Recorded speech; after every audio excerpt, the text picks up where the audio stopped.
И здравейте, приятели! В днешното видео ще ви покажа едно нещо и то е World of Warcraft.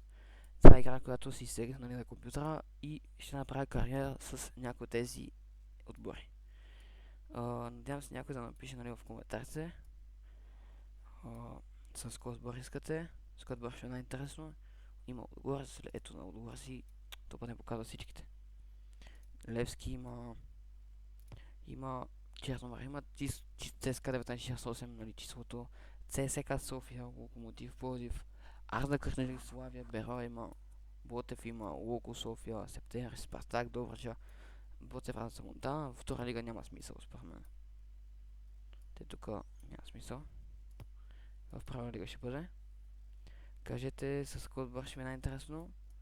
Феновена отгоре с... Добре. Феновена Левски, феновена ЦСКА, феновена Черноморе. Мисля, това е числото. Феновена ЦСКА София, на Локо има, на Арза трябва да има, на Славия. Не съм много запознат с феновете на отгоре, с числото, с Арза, с Славия, с Берове, с Лук София, Септември и тия тук. Само не знам хубавите агитки и тия неща. На Левски, Черноморе знам, ЦСКА, Локо Пловдив.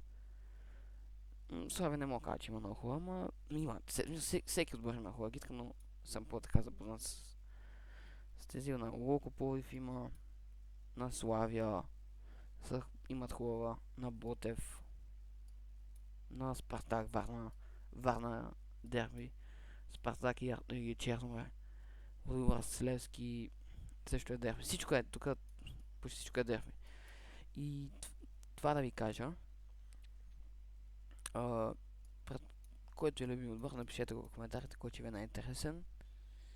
Да, това ще бъде днешното видео. Надявам се да напишете в коментарите кой ще ви е най-интересно и така. Аз бях Лъчо, до следващия път.